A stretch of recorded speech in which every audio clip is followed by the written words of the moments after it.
En el polvoriento pueblo de Río Seco, en las áridas tierras del viejo oeste, el sol se ponía como una bola de fuego sobre las montañas rocosas.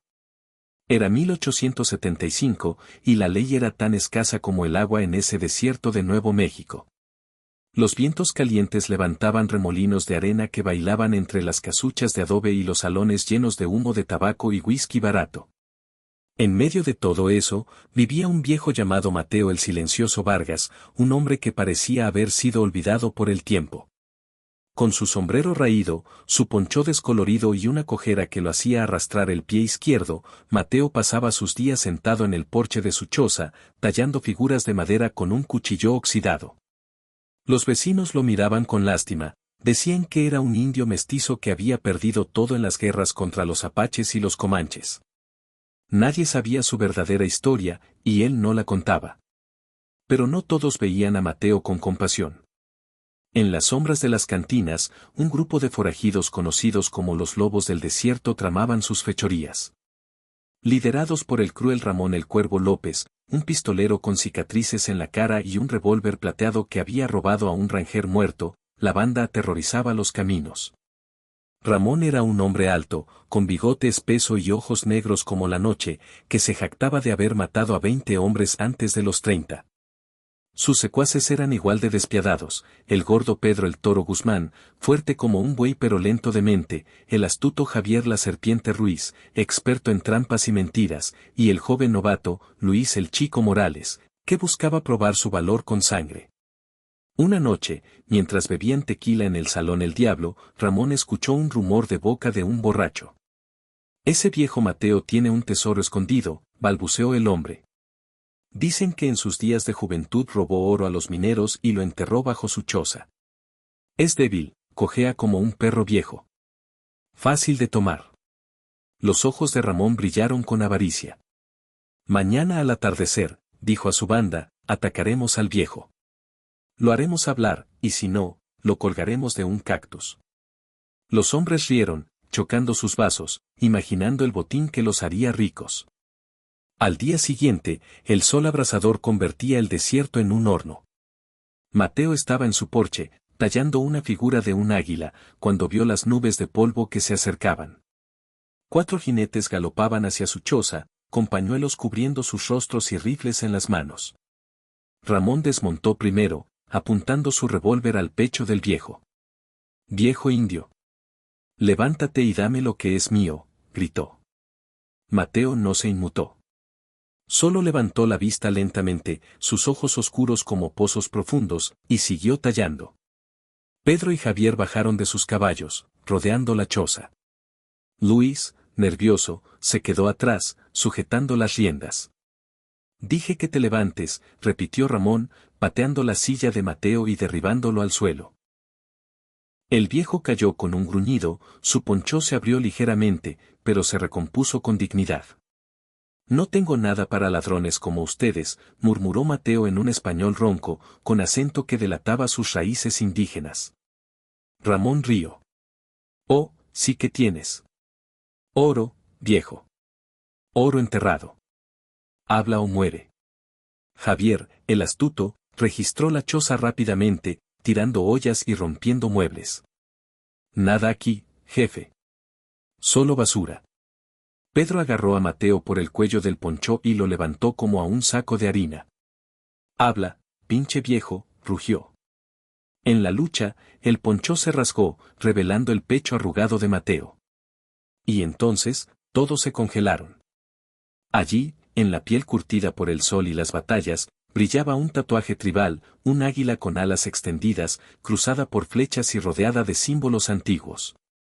No era un tatuaje cualquiera, era el sello de los guerreros del águila, una legendaria tribu apache que había aterrorizado el oeste décadas atrás. Ramón palideció. «Dios mío, es él», susurró, retrocediendo un paso. Pedro soltó a Mateo como si quemara, y Javier sacó su pistola con manos temblorosas. Luis, el novato, no entendía. «¿Qué pasa? ¿Un tatuaje? ¿Y qué?» Ramón, con voz quebrada, explicó: «Ese tatuaje solo lo llevan los jefes de los guerreros del águila. Hace 20 años, masacraron a toda una caravana de colonos en el Cañón Rojo. Su líder, un apache llamado Halcón Negro, desapareció después de la batalla. Dicen que era invencible, que mataba con una mirada. Mateo se levantó lentamente, quitándose los restos del poncho. Bajo él, su cuerpo no era el de un débil, cicatrices de cuchillos y balas cubrían su torso, y el tatuaje parecía cobrar vida bajo la luz del sol poniente. Yo soy Halcón Negro, dijo Mateo con voz firme, ahora sin cojera, enderezándose como un guerrero. Y ustedes han despertado al águila dormida. Los forajidos se miraron, paralizados por el miedo. Ramón, recuperando el coraje, apuntó su revólver. Mentira. Eres un viejo loco. Mátenlo. Pero antes de que disparara, Mateo se movió con una velocidad sobrenatural. De su bota sacó un cuchillo curvo, relicto de sus días apache, y lo lanzó directo al hombro de Ramón, desarmándolo. El caos estalló. Pedro cargó como un toro enfurecido, pero Mateo esquivó con gracia, golpeándolo en la rodilla con un bastón que resultó ser un tomahawk disfrazado. Pedro cayó gritando, su pierna rota. Javier intentó huir, pero Mateo lo derribó con una patada precisa, recordando las artes de lucha de su tribu. Luis, aterrorizado, montó su caballo y galopó lejos, dejando a sus compañeros. Ramón, herido, se arrastró hacia su pistola. Maldito indio. Te mataré. Pero Mateo se paró sobre él, su sombra alargada como la de un espíritu vengador. Hace años, juré dejar la guerra. Me escondí aquí, en Río Seco, para olvidar la sangre. Pero ustedes me obligaron a recordar. Con un movimiento rápido, desarmó a Ramón por completo y lo ató con cuerdas de su propia choza. Mientras el sol se ocultaba, Mateo miró al horizonte. Sabía que esto no terminaría ahí. Luis había escapado, y pronto vendrían más. Pero por primera vez en años, sentía la adrenalina de la batalla correr por sus venas.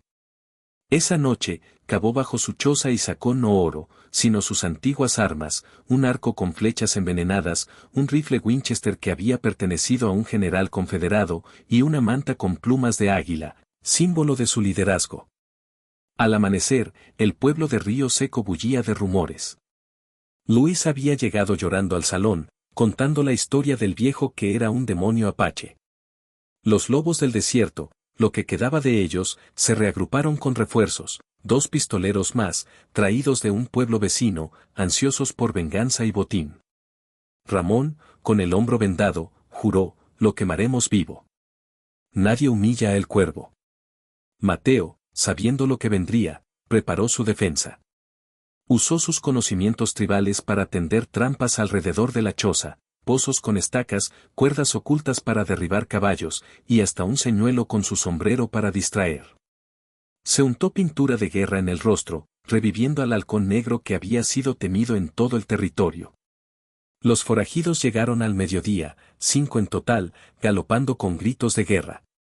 Ramón lideraba, disparando al aire. Sal, viejo. O prendemos fuego a todo. Mateo esperó en las sombras. Cuando se acercaron, activó la primera trampa, una cuerda tensa derribó al caballo de Pedro, quien rodó por el polvo. Los demás dispararon a ciegas, pero Mateo respondió con flechas precisas, hiriendo a uno de los nuevos en la pierna. Javier, la serpiente, intentó flanquear por atrás, pero pisó un pozo y cayó gritando, empalado en estacas. Ramón maldijo y cargó directo a la choza, pero Mateo salió como un fantasma, blandiendo su tomahawk. Los dos se enfrentaron en un duelo feroz, revólver contra hacha. Ramón disparó, rozando el brazo de Mateo, pero el viejo no flaqueó. Con un giro, cortó la mano de Ramón, desarmándolo de nuevo. Los restantes, viendo la masacre, intentaron huir. Pero Mateo, montando uno de los caballos caídos, los persiguió. Disparó su Winchester con precisión letal, derribando a uno. El último, Luis, suplicó piedad. Por favor, señor. Soy solo un chico. Mateo lo miró con ojos que habían visto demasiada muerte. Vete, y cuenta la verdad. Halcón Negro vive, y protege lo suyo. Luis escapó, y el desierto se tragó sus llantos. Mateo regresó a su choza, herido pero vivo.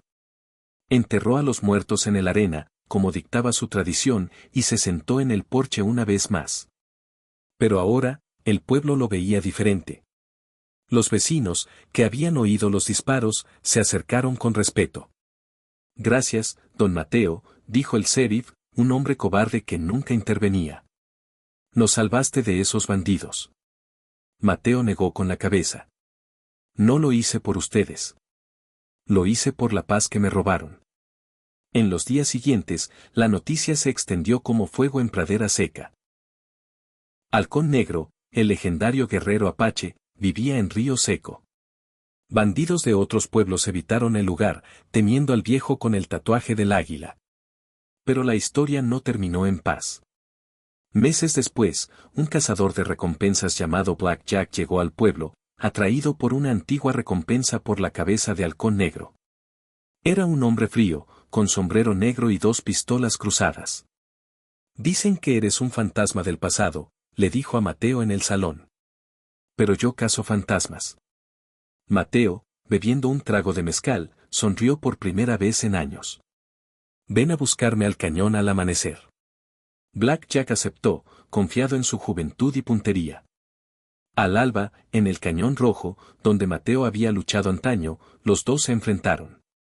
Black Jack disparó primero, pero Mateo, usando el terreno como aliado, se ocultó tras rocas y respondió con flechas silenciosas. El duelo duró horas, con ecos de tiros rebotando en las paredes rojas. Finalmente, Mateo emergió victorioso, con Black Jack herido en el suelo. Vete, y di que Halcón Negro no muere fácil. El cazador huyó, y la leyenda creció. Mateo vivió muchos años más, protegiendo Río Seco no con violencia, sino con el miedo que inspiraba su tatuaje. Los niños del pueblo contaban historias de él alrededor de fogatas, y las mujeres le llevaban comida en gratitud. Pero en sus noches solitarias, Mateo recordaba su tribu perdida, las batallas ganadas y las almas perdidas. Un día, un joven apache llegó al pueblo, buscando a su abuelo. Abuelo Halcón, dijo, arrodillándose. Mateo lo abrazó, lágrimas en los ojos. La sangre del águila corre fuerte. Juntos, partieron al desierto, para revivir las tradiciones olvidadas. Y así, el viejo que parecía débil se convirtió en símbolo de resistencia. Los forajidos que lo atacaron congelaron ante su tatuaje, pero el mundo entero aprendió a respetarlo. En el viejo oeste, las apariencias engañan, y un tatuaje puede ser la marca de un guerrero eterno. Nota, esta historia tiene aproximadamente 2.500 palabras. Conté 2.487 palabras en español, ajustando para narración engaging con suspense, acción y resolución.